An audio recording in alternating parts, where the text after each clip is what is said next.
ಕೋಲಾರ ವಿಧಾನಸಭಾ ಕ್ಷೇತ್ರದ ವೇಮಗಲ್ಲು ಕುರುಗಾಲ್ ಪಟ್ಟಣ ಪಂಚಾಯಿತಿ ಚುನಾವಣೆ ಶಾಸಕರಾದ ಮಂಜುನಾಥ್, ರಾಜ್ಯಸಭಾ ಸದಸ್ಯರಾದ ಸುದರ್ಶನ್ ಹಾಗೂ ಎಂಎಲ್ಸಿ ಅನಿಲ್ ಕುಮಾರ್ ಹಾಗೂ ಕೃಷ್ಣ ಬೈರೇಗೌಡರವರ ಮಾರ್ಗದರ್ಶನದಲ್ಲಿ ಮುನ್ನಡೆಯುತ್ತಿರುವ ನಾಯಕರಾದ ಕಾಂಗ್ರೆಸ್ ಪಕ್ಷದ ವೆಂಕಟೇಶ್ ಗೌಡ ಹಾಗೂ ರವಿಚಂದ್ರರವರು ವಾರ್ಡ್ ನಂಬರ್ 14ರ ಆಕಾಂಕ್ಷಿಗಳಾಗಿದ್ದಾರೆ. ಮುಂದಿನ ದಿನಗಳಲ್ಲಿ ನಮ್ಮಲ್ಲಿ ಯಾರಿಗಾದರೂ ಪಕ್ಷ ಗುರುತಿಸಿ ಟಿಕೆಟ್ ಕೊಟ್ಟಲ್ಲಿ ಪಕ್ಷ ನಿಷ್ಠೆಯಿಂದ ಕೆಲಸ ಮಾಡಿ ಗೆಲುವು ಸಾಧಿಸಿ ತಮ್ಮ ವಾರ್ಡ್ಗಳನ್ನು ಮಾದರಿಯತ್ತ ಮಾಡುವ ವಿಶ್ವಾಸ ವ್ಯಕ್ತಪಡಿಸಿದರು.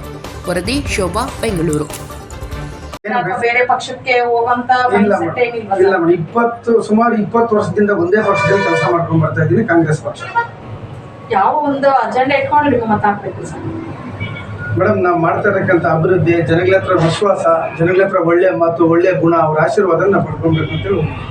ಸರ್, ತಾವು ಕೊಟ್ಟಂತ ಕೊಡುಗೆ A2 ವಾರ್ಡ್ಗೆ ಈ ಹಿಂದೆಯಿಂದ ಏನೇನಾಗಲ್ಲ ಸರ್? ಮೇಡಮ್, ಎಲ್ಲ ನೀರು, ಸ್ಟಾರ್ ರೋಡು, ಸ್ವಚ್ಛತೆ, ಅಭಿವೃದ್ಧಿಗೋಸ್ಕರ ನಾವು ಆದ್ಯತೆ ಕೂಡ ರೆಡಿ ಆಗಿದ್ದೀವಿ ಮೇಡಮ್. ರನ್ನಿಂಗ್ MLA ಇದ್ದಾರೆ, ಸರ್ಕಾರ ರನ್ನಿಂಗ್ MLA ಇದ್ದಾರೆ, ನಮ್ಮ ಸರ್ಕಾರ ಇದೆ, ನಮ್ಮ ಸಿದ್ದರಾಮಯ್ಯನವರು ಇದ್ದಾರೆ. ಅವ್ರ ಅಭಿವೃದ್ಧಿಯಿಂದ ಜನಗಳು ನೀವು ನಿಂತ್ಕೊಪ್ಪ, ನಿಮ್ಗೆ ಗೆಲ್ಸ್ತೀನಿ ಅಂತೇಳಿ ಆಶೀರ್ವಾದ ಮಾಡ್ತೀನಿ ಅಂತೇಳಿ ನಮ್ಗೆ ಹೇಳ್ತಾ ಇರೋದಕ್ಕೋಸ್ಕರ ನಾವು ಇವತ್ತು ಎಲೆಕ್ಷನ್ ಕಂಟೆಸ್ಟ್ ಮಾಡೋಣ ಅಂತೇಳಿ ಮುಂದೆ ಬಂದಿದ್ದೀವಿ ಮೇಡಮ್. ಇನ್ನೂ ಸುಮಾರು ಜನ ಆಕಾಂಕ್ಷಿಗಳಿದ್ದಾರೆ. ಒಂದು ನಿಮಿಷ ಸರ್, ನಾನು ಫುಲ್ ಕ್ವಶನ್ ಕಂಪ್ಲೀಟ್ ಮಾಡ್ಬಿಡ್ತೀನಿ. ಇನ್ನೂ ಬೇಜಾನ್ ಜನ ಆಕಾಂಕ್ಷಿಗಳಿದ್ದಾರೆ. ಪಕ್ಷದ ವತಿಯಿಂದ ನಿಮ್ಮನ್ನ ಹೊರತುಪಡಿಸಿ ಬೇರೆ ಯಾರಿಗಾದ್ರೂ ಅವಕಾಶ ಕೊಟ್ಟರೆ ತಾವು ಕೆಲಸ ಮಾಡ್ತೀರಾ ಸರ್? ಮಾಡ್ತೀರಿ ಮೇಡಮ್. ನಾವು 25 ವರ್ಷದಿಂದ ರಾಜಕೀಯದಲ್ಲಿದ್ದೀವಿ ಮೇಡಮ್. ಈಗ ಏನು ತಾವು A2 ವಾರ್ಡಿಂದ ಒಬ್ಬ ಪ್ರಬಲ ಆಕಾಂಕ್ಷಿಯಾಗಿದ್ದೀರಾ, ಯಾವ ಒಂದು ಅಜೆಂಡಾ ಇಟ್ಕೊಂಡು ಚುನಾವಣೆ ಕಂಟೆಸ್ಟ್ ಮಾಡಬೇಕು ಅಂತ? ಮೇಡಮ್, ನಾವು ಕಾಂಗ್ರೆಸ್ ಪಕ್ಷದಲ್ಲಿ ಮಾಡಿರ್ತಕ್ಕಂಥ ಅಭಿವೃದ್ಧಿಗಳು ಮತ್ತು ನಮ್ಮ ಕೊತ್ತೂರು ಮಂಜುನಾಥ್ MLA ಅವರು ಮಾಡ್ತಾ ಇರ್ತಕ್ಕಂಥ ಅಭಿವೃದ್ಧಿಗಳು ಮತ್ತು ನಮ್ಮ ಅನಿಲ್ ಅಣ್ಣವ್ರು ಮಾಡ್ತಾ ಇರ್ತಕ್ಕಂಥ ಅಭಿವೃದ್ಧಿಗಳು, ನಮ್ಮ ಸಿದ್ದರಾಮಯ್ಯನವ್ರು ಮಾಡ್ತಾ ಇರ್ತಕ್ಕಂಥ ಅಭಿವೃದ್ಧಿಗಳು, ಸಭಾಪತಿಗಳು VR ಸುದರ್ಶನ್ ಅವರು ಮಾಡ್ತಾ ಇರ್ತಕ್ಕಂಥ ಅಭಿವೃದ್ಧಿಗಳನ್ನ ನಂಬಿ ಜನಗಳ ಆಶೀರ್ವಾದ ನಮ್ಗೆ ಬೇಕು ಅಂತೇಳಿ ನಾವು ಇವತ್ತು ರಾಜಕೀಯಕ್ಕೆ ಹೋಗ್ಬೇಕಂತ ಪದಾರ್ಪಣೆ ಮಾಡ್ತಾ ಇದ್ದೀವಿ. ಏನು A2 ವಾರ್ಡಲ್ಲಿ ಇನ್ನೂ ಎಷ್ಟೊಂದು ಸ್ವಲ್ಪ ಅಭಿವೃದ್ಧಿ ಕೆಲಸಗಳು? ನನ್ನ ಹೆಸರು ವೆಂಕಟೇಶ್ ಗೌಡ ಅಂತೇಳಿ, ಸಣ್ಣ ಪಿ ಮುನಿಯಪ್ಪ. ನಾವು ಈ ಹಿಂದೆ ಅಂದರೆ 2002 ನಮ್ಮ ಕೃಷ್ಣ ಬೈರೇಗೌಡರು ಯಾವತ್ತು ರಾಜಕೀಯಕ್ಕೆ ಬಂದರು, ಅವ್ರ ಹಿಂದೆಗಡೆ ನಾವು ರಾಜಕೀಯಕ್ಕೆ ಬಂದವರು. ಅವ್ರ ಹಿಂದೆಗಡೆ ನಾವು ರಾಜಕೀಯ ಮಾಡಿ ಆ ಟೈಮ್ನಿಂದನೂ ಇಲ್ಲಿವರೆಗೂ ನನ್ನ ಕೈಲಾಗಿದ್ದ ಸಹಾಯನ ನಾನು ಜನರಿಗೆ ಮಾಡ್ಕೊಂಬಂದಿದ್ದೇನೆ. ಅಂದರೆ ಊರಲ್ಲಿ ಯಾವುದೇ ಕಾರ್ಯ ಬಂದ್ರೂ, ಏನೇ ಕಷ್ಟ ಬಂದ್ರೂ, ಒಂದು ಸ್ಟೇಷನ್ ಇರ್ಬೋದು, ಒಂದು ನ್ಯಾಯ ಇರ್ಬೋದು, ಎಲ್ಲ ಇರ್ಬೋದು, ಏನೇ ಬಂದ್ರೂ ನನ್ನವ್ರಿಗೂ ಜನ ಬರ್ತಾರೆ. ನಾನು ಅವ್ರಿಗೆ ಸಹಾಯ ಮಾಡಿಕೊಟ್ಟಿದ್ದೇನೆ. ಅವ್ರ ಬೆಂಗಾವಲಾಗಿ ನಿಂತಿದ್ದೇನೆ. ಈ ಟೈಮಲ್ಲಿ ನಮಗೆ ಈ ಪಟ್ಟಣ ಪಂಚಾಯತಿ ವೇಮಗಲ್ ಪಟ್ಟಣ ಪಂಚಾಯತಿ ಬಂದಿದೆ. ಲಾಸ್ಟ್ ಟರ್ಮ್ ನಮ್ಮ ಕ್ಷೇತ್ರದಲ್ಲಿ ಕಾಂಗ್ರೆಸ್ ಅನ್ನೋದು ಇತ್ತು. ಅದಕ್ಕೆ ಒಳ್ಳೆಯವಾದ ನಾಯಕರು ಇರಲಿಲ್ಲ. ನಮ್ಮ MLC ಸುದರ್ಶನ್ ಸಾಹೇಬ್ರವ್ರ ನಾಯಕತ್ವದಲ್ಲಿ ಊರಲ್ಲೆಲ್ಲ ಅಂತಂದರೆ ಎಲ್ಲ ನಮ್ಮ ಹೋಬಳಿ ಪೂರ್ತಿ ಏನು ಹಳೆ ಕಾಂಗ್ರೆಸ್ ಏನಿದ್ದಾರೆ ಅವ್ರನ್ನೆಲ್ಲ ಬಲಪಡಿಸಿ ಸಿದ್ದರಾಮಯ್ಯ ಅವ್ರು ಬರ್ತಾರೆ ಅನ್ನೋ ರೀಸನ್ಗೋಸ್ಕರವಾಗಿ ಅವ್ರು ಬಲಪಡಿಸಿದ ಟೈಮಲ್ಲಿ ನಾವು ಅವರು ಒಳ್ಳೆ ಕೆಲಸ ಕಾರ್ಯಗಳನ್ನು ನೋಡಿ ನಾವು ಕಾಂಗ್ರೆಸ್ ಪಕ್ಷದಲ್ಲಿ ದುಡಿಬೇಕು, ನಾವು ಇರಬೇಕು ಅಂತೇಳಿ ಕಾಂಗ್ರೆಸ್ ಪಕ್ಷಕ್ಕೆ ಬಂದರೆ, ಆ ಟೈಮಲ್ಲಿ ಸಿದ್ದರಾಮಯ್ಯ ನಾವು ಕಾರಣಂತೂ ಬರೋಕ್ಕಾಗಲ್ಲ ಅಂತಂದರು. ಅದೇ ಟೈಮಲ್ಲಿ ನಮ್ಗೆ ಒಳ್ಳೆ ನಾಯಕರನ್ನು ಅವ್ರು ಬಂದರು. ಅವರೇ ನಮ್ಮ ಕೊತ್ತೂರು ಮಂಜುನಾಥ್ ಅವರು. ಆ ಕೊತ್ತೂರು ಮಂಜುನಾಥ್ ಅವರು ಬಂದಿದ್ದ ತಕ್ಷಣ ನಮ್ಗೇನೋ ಒಂದು ಒಳ್ಳೆ ಕೆಲಸ ಮಾಡಿಕೊಡ್ತಾರೆ ಅಂತ ಧೈರ್ಯವಾಗಿ ಹೇಳಿದ್ರೆ, ಅವ್ರು ನಾವು ಮಾತಾಡಿಸ್ಲಿಲ್ಲ, ಏನಿಲ್ಲ, ಡೈರೆಕ್ಟಾಗಿ ಅವ್ರು ನಾವು ಗೆಲ್ಸಿದಾದ್ಮೇಲೆ ಮಾತಾಡೋಣ ಅಂತೇಳಿ ಹೇಳಿದ್ರೆ ನಮ್ಮ ಕೈಯಲ್ಲಾಗಿದ್ದು ಮಾಡಿದರೆ. ವೇಮಗಲ್ನಲ್ಲಿ ಏನೇ ಓಟ್ ಇರಲಿಲ್ಲ, ಆ ಓಟ್ನ ತಂದು ತೋರಿಸಿದ್ದೀರಿ, ನಾವು ಕೆಲಸ ಮಾಡಿಕೊಟ್ಟಿದ್ದೀರಿ. ಅವರು ಅದೇ ಥರ ಅಭಿವೃದ್ಧಿ ಮಾಡ್ತಾ ಇದ್ದಾರೆ. ಈ ಹಿಂದೆ ಯಾವ ಪಕ್ಷದವ್ರು ಏನೋ ಹೇಳ್ತಾ ಇದ್ದಾರೆ, ಈಗ ಬೇರೆ ಪಕ್ಷದವ್ರನ್ನ ಆ ಕೆಲಸ ಮಾಡಿದ್ರೆ ಈ ಕೆಲಸ ಮಾಡಿದ್ದೀನಿ ಅಂತ ಹೇಳ್ತಾ ಇದ್ದಾರೆ. ಬಟ್ ಅವ್ರು ಏನು ಮಾಡಿದ್ರು ಒಬ್ಬ MLA ಆದವ್ರು ಮಾಡೋ ಕೆಲಸನೇ ಅವ್ರು ಮಾಡಿರೋದು. ಹಂಗಂತ ಹೇಳ್ಬಿಟ್ಟು ಟಾರ್ ರೋಡ್ ಹಾಕೋದು, ಸಿಮೆಂಟ್ ರೋಡ್ ಹಾಕೋದು ಇದೇ ಕಾರ್ಯ ಏನಲ್ಲ. ಒಂದು ದೊಡ್ಡ ಪ್ರಾಜೆಕ್ಟ್ ತರೋದು, ಒಂದು ದೊಡ್ಡ ಆಸ್ಪತ್ರೆ ಕಟ್ಟೋದು, ಇದು ಏನಾದರೂ ಒಂದು 2 ಕೋಟಿ 3 ಕೋಟಿ ದುಡ್ಡೇನೋ ತರ್ತಾರೆ, ರೋಡ್ ಹಾಕ್ಬಿಡ್ತಾರೆ. ಬಟ್ ನಾಳೆ ದಿನಕ್ಕೆ 400 ಕೋಟಿ 500 ಕೋಟಿ ದೊಡ್ಡ ಪ್ರಾಜೆಕ್ಟ್ ತರಬೇಕು ಅಂತಂದರೆ ಯಾವ MLA ಕೈಯಲ್ಲಿ ಆಗೋದಿಲ್ಲ. ಆ ಕೆಲಸ ಕಾರ್ಯಗಳನ್ನು ನಮ್ಮ ಕೊತ್ತೂರು ಮಂಜುನಾಥ್ ಅವ್ರು ಮಾಡಿ ತೋರಿಸಿದ್ದಾರೆ. ಅದಕ್ಕೆ ಉದಾಹರಣೆ ಬಂದು 3250 ಕೋಟಿ ರೂಪಾಯಿ ರೋಡನ್ನು ಸ್ಯಾಂಕ್ಷನ್ ಮಾಡಿಸಿದ್ದಾರೆ. ದೇವನಹಳ್ಳಿ ಟು ಹೊಸೂರು ರೋಡಿಗೆ ಸ್ಯಾಂಕ್ಷನ್ ಮಾಡಿದ್ದಾರೆ ರೋಡು.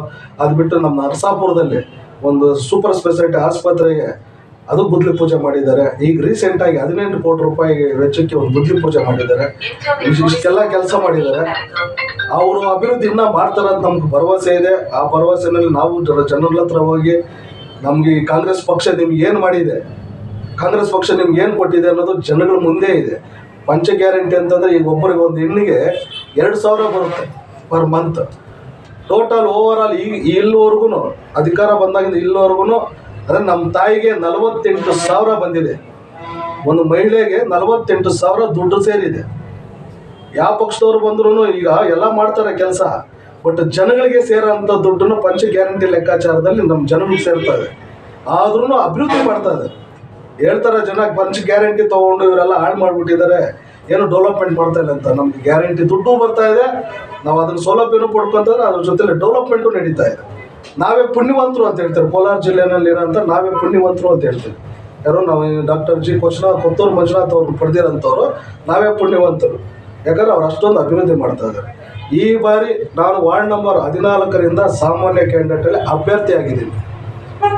ನಾನು ಜನಗಳ ಹತ್ರ ವಿಶ್ವಾಸ ಇಟ್ಕೊಂಡಿದ್ದೀನಿ, ಅವ್ರಿಗೇನೋ ಒಂದು ಕೆಲಸ ಮಾಡಿಕೊಡ್ತೀನಿ. ನನ್ನ ಅಜೆಂಡಾ ಬಂದು ನಮ್ಮ ವೇಮಗಲ್ನಲ್ಲಿ ಓವರಾಲ್ 1230 ಅರ್ಜಿಗಳು ಪೆಂಡಿಂಗ್ ಇದೆ. ಏನು ಪೆಂಡಿಂಗ್ ಅಂದರೆ ವಸತಿ ರಹಿತ ಜನಗಳ ಅರ್ಜಿ ಪೆಂಡಿಂಗ್ ಇದೆ. ನಮಗೆ ಕಟ್ಕೊಳಕ್ಕೆ ಜಾಗ ಇಲ್ಲ, ನನಗೆ ಮನೆ ಮಾಡಿಕೊಡಿ, ಜಾಗ ಮಾಡಿಕೊಡಿ ಅಂತೇಳಿ 1120 ಅರ್ಜಿ ಪೆಂಡಿಂಗ್ ಇದೆ. ನಾನು ಸುಮಾರು ಒಂದು 10 ವರ್ಷದಿಂದ ಪ್ರಯತ್ನ ಮಾಡ್ತಾ ಇದ್ದೀನಿ, ಜನಗಳಿಗೆ ಏನಾದರೂ ಮಾಡಿ ನನ್ನ ಫೀಲ್ಡಲ್ಲಿ ನಾವು ಇರೋ ಅಷ್ಟೊತ್ತಿಗೆ ಜನಗಳಿಗೆ ನಮ್ಮ ಮುಖಾಂತರವಾಗಿ ಏನೋ ವಸತಿ ಕೊಡಬೇಕು, ಏನು ಸೈಟ್ಸ್ ಕೊಡಬೇಕು ಅಂತೇಳಿ ಒಂದು ಅಜೆಂಡಾ ಇಟ್ಕೊಂಡಿದ್ದೀನಿ. ನನ್ನ ಕೈಲಾದಷ್ಟು ಈ ಬಾರಿ ಏನಾದರೂ ನನಗೆ ಅವಕಾಶ ಮಾಡಿಕೊಟ್ಟು ನಮ್ಮ ಪಂಚಾಯಿತಿಯಲ್ಲಿ ನಾವೇನಾದರೂ ಅಧಿಕಾರಕ್ಕೆ ಬಂದು ಅಂತಂದರೆ ಅವ್ರಿಗೆಲ್ರೂ ವಸತಿ ವ್ಯವಸ್ಥೆ ಮಾಡಿಕೊಡೋಂಥ ವ್ಯವಸ್ಥೆ ಮೇಯ್ನಾಗಿ ಮಾಡ್ತೀವಿ. ಇನ್ನು ಮೂಲಭೂತ ಸೌಕರ್ಯಗಳು ಆಟೋಮೆಟಿಕ್ ಯಾರು ಮಾಡಲಿಲ್ಲ ಅಂತಂದ್ರೂ ಆಗ್ತಾ ಇರುತ್ತೆ. ಎಲ್ಲ ಹೇಳ್ತಾರೆ ನಾನು ರೋಡ್ ಕೊಡ್ತೀನಿ, ಕರೆಂಟ್ ಕೊಡ್ತೀನಿ, ಲೈಟ್ ಕೊಡ್ತೀನಿ ಅಂತ, ಅದನ್ನೆಲ್ಲ ಮಾಡಲೇಬೇಕು. ಅದೆಲ್ಲ ಸಾಮಾನ್ಯ. ಜನಕ್ಕೆ ಏನಂತಂದ್ರೆ ರೋಡ್ ಹಾಕ್ಲಿಲ್ಲ, ಅದಾಕ್ಲಿಲ್ಲ ಅಂತಂದ್ರೆ ಅದೆಲ್ಲ ಏನು ದೊಡ್ಡ ವಿಷಯನೇ ಅಲ್ಲ, ಆಟೋಮೆಟಿಕ್ ರೋಡ್ ಆಗ್ತಾ ಇರುತ್ತೆ. ಇಂಥ ದೊಡ್ಡ ಕೆಲಸ ಮಾಡಬೇಕು ಅಂತಂದರೆ 2002ನಲ್ಲಿ ಕೊಟ್ಟಿರೋದು ಏನು ನಮ್ಮ ವೇಮಗಲ್ನಲ್ಲಿ. ಆಗ ನಮ್ಮ ಸುದರ್ಶನ್ ಸಾಹೇಬ್ರವ್ರ ನೇತೃತ್ವದಲ್ಲಿ 2002ನಲ್ಲಿ ವೇಮಗಲ್ಲಲ್ಲಿ ವಸತಿ ರೈತರಿಗೆ ಸೈಟ್ಸ್ ಕೊಟ್ಟಿದ್ರು. ಈಗ ಅದೇ ಜಾಗದಲ್ಲಿ ಇವತ್ತು 1 ಸ್ಕ್ವೇರ್ ಫೀಟ್ ಬಂದು 5,000 ಇದೆ. ಅಂಥ ಜಾಗದಲ್ಲಿ ಸೈಟ್ ಕೊಟ್ಟಂಥ ಮಹಾನುಭಾವರು ನಮ್ಮ ಸುದರ್ಶನ್ ಸಾಹೇಬರು. ಈಗ ಅವರ ಅನುಭವದ ಮೇಲೇ ನಾವು ನಮ್ಮ ಕೈಯಲ್ಲಾಗಿದ್ದು ನಾವು ಜನಕ್ಕೆ ಮಾಡೋಣ, ವಸತಿ ರೈತರಿಗೆ ಸೈಟ್ ಕೊಡೋಣ ಅಂತ ಒಂದು ಅಜೆಂಡಾ ಇಟ್ಕೊಂಡಿದ್ದೇನೆ. ಅದ್ರ ಬಗ್ಗೆ ನಾನು ಆಲ್ರೆಡಿ ಪ್ರೋಸೆಸ್ಸು ಮಾಡಿದ್ದೇನೆ. ಬಟ್ ಅದನ್ನ ಈ ಸಮಯದಲ್ಲಿ ಹೇಳಬಾರ್ದು, ಯಾಕಂದರೆ ಚುನಾವಣೆ ಸಮಯ. ನೀವು ಸುಳ್ಳು ಹೇಳ್ಬಿಟ್ಟು ನಮಗೆ ನಮ್ಮ ಹತ್ರ ಬರ್ತಾರೆ ಅನ್ನೋದೊಂದು ಜನ ಮಾಡ್ತಾರೆ. ನಾನು ಮಾಡಿ ತೋರಿಸಿ, ನಾಳೆ ದಿನ ನಮ್ಗೆ ಅಧಿಕಾರ ಕೊಟ್ಟು ನಾನು ಮಾಡಿ ತೋರಿಸ್ತೀನಿ ಅಂತೇಳಿ ಈ ಮುಖಾಂತರ ನನ್ನ ವಾರ್ಡು, ನಮ್ಮ ವೇಮಗಲ್ ಇರೋಂಥ ವೇಮಗಲ್ ಪಂಚಾಯತಿ ಫಸ್ಟ್ ಪಂಚಾಯತಿ ಇದ್ದಿದ್ದು ಪಂಚಾಯತಿ ಜನಗಳಿಗೆ ಈ ಮುಖಾಂತರ ನಾನು ಕೈ ಮುಗಿದು ಹೇಳ್ತೀನಿ. ಈ ಬಾರಿ ನಮ್ಮ ಕಾಂಗ್ರೆಸ್ ಪಕ್ಷಕ್ಕೆ ಎಲ್ಲ ವಾರ್ಡ್ನಲ್ಲೂ ನಮ್ಮ ಕಾಂಗ್ರೆಸ್ ಪಕ್ಷಕ್ಕೆ ಜಯ ಕೊಟ್ಟಿದ್ದೆ. ಆದರೆ ನಾವೇನು ಹೇಳಿದ್ದೀರ ಈ ಕಾರ್ಯನ ನಾವು ಮಾಡಿಕೊಡೋಕ್ಕೆ ಸಿದ್ಧರಾಗಿರ್ತಾರೆ. ಇದಕ್ಕೆ ನಮ್ಮ ಮಂಜಣ್ಣವರು ಅವರು ಸಿದ್ಧವಾಗಿರ್ತಾರೆ, ನಮ್ಮ ಸಾಹೇಬರಾದಂಥ ಸುದರ್ಶನ್ ಅವರು ಸಿದ್ಧವಾಗಿರ್ತಾರೆ. ಇನ್ನು ಮುಖ ತಗೊಂಡು ಸುಳ್ಳು ಕಾರ್ಯಗಳು ಬೇಕು ಅಂದಾಗ ಅವ್ರು ಕರ್ಕೊಂಬಂದು ಮಾಡಿಸ್ಕೊಡೋದು. ಈ ಪಂಚ ಗ್ಯಾರಂಟಿಗಳು ಬ್ಯಾಂಕಲ್ಲಿ ಕರ್ಕೊಂಡೋಗಿ ಸುಮಾರು ಒಂದು 50ರಿಂದ 60 ಜನಕ್ಕೆ ಪಂಚ ಗ್ಯಾರಂಟಿಗಳು 2,000 ಹೊರ ಥರ ಮಾಡಿಕೊಟ್ಟಿದ್ದೇನೆ. ಮತ್ತು DC ಆಫೀಸಲ್ಲಿ ಕರ್ಕೊಂಡೋಗಿ ಈ 1,200 ರೂಪಾಯಿ ಓಲ್ಡ್ ಪೆನ್ಷನ್ ಯಾವ್ದು ನಿಂತೋಗಿತ್ತು ಅವ್ರದ್ದೆಲ್ಲ ಕರ್ಕೊಂಡೋಗಿ ಸುಮಾರು ನಮ್ಮ ಕೈಲಾದಷ್ಟು ನಾವು ಸಹಾಯ ಮಾಡಿ ಅವ್ರದ್ದೆಲ್ಲ ಒಂದೇ ಸಾರಿ 20,000 15,000 ಬರೋಂಗೆ ಕೂಡ ಮಾಡಿಕೊಟ್ಟಿದ್ದೀನಿ ನಿಂತೋಗಿರೋ ಅಮೌಂಟ್ನ. ಮತದಾರರಿಗೆ ನಾನು ಎಲೆಕ್ಷನ್ ಕಂಟೆಸ್ಟ್ ಮಾಡ್ತಾ ಇದ್ದೀನಿ, ನನಗೆ ಆಶೀರ್ವಾದ ಮಾಡಿ ನಿಮ್ಮ ಜನಸೇವೆ ಮಾಡಲಿಕ್ಕೆ ನಮ್ಗೆ ಅವಕಾಶ ಮಾಡಿಕೊಡಿ ಅಂತೇಳಿ ನಾವು ಪ್ರಾರ್ಥನೆ ಮಾಡ್ಕೊತಾ ಇದ್ದೀವಿ. ನಮಸ್ತೆ.